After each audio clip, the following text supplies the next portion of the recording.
नमस्कार दोस्तों, आज हम लूसेंट के इतिहास का पहला पेज पढ़ने जा रहे हैं।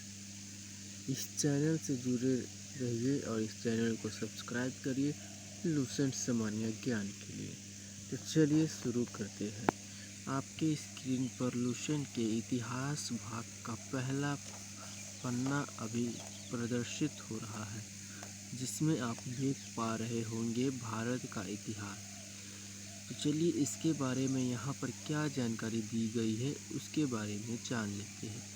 उत्तर में हिमालय से लेकर दक्षिण में समुद्र तक फैला यह उपमहाद्वीप भारतवर्ष के नाम से ज्ञात है, जिसे महाकाव्य तथा पुराणों में भारतवर्ष अर्थात भरतों का देश, यहाँ के निवासी को भारतीय अर्थात भरत की संतान कहा गया है।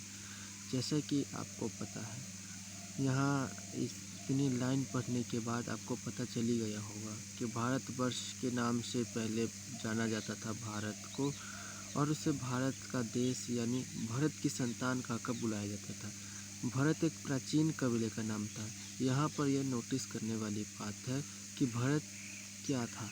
भरत एक प्राचीन कबीले का नाम था। प्राचीन भारतीय अपने देश को जम्मू द्वीप अर्थात जामुन वृक्षों का द्वीप कहते थे।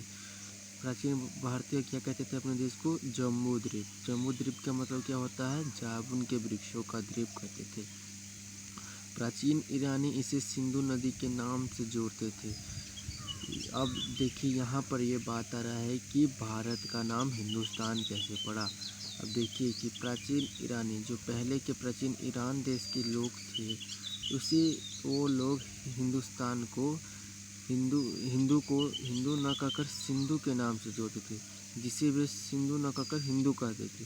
यही नाम फिर पूरे पश्चिम में फैल गया। जो सिंधु नाम था उसके नाम से जोड़ के देखते थे और हिंदू कहते थे, और ये जो नाम था पूरे पश्चिम में फैल गया और पूरे देश को इसकी एक ही नदी के नाम से जाने लगा।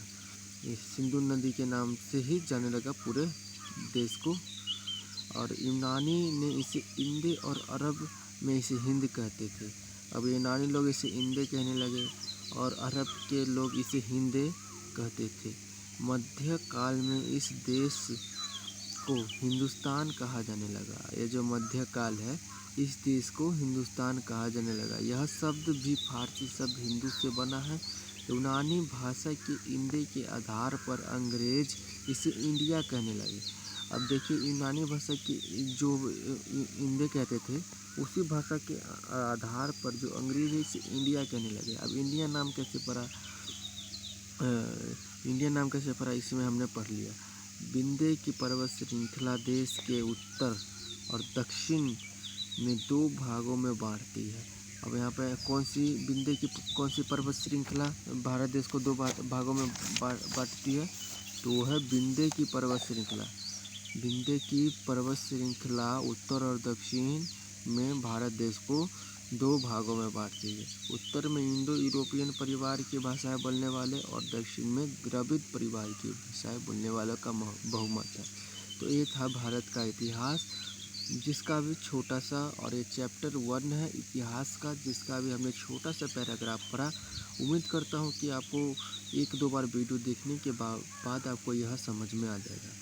अगले वीडियो के लिए चैनल को सब्सक्राइब करें, बेल आइकन को प्रेस करके ऑल का ऑप्शन सिलेक्ट कर ले, वीडियो को लाइक करें। वीडियो अच्छा लगा हो तो एक छोटा सा कमेंट करके हमारा प्रोत्साहन बढ़ाएं।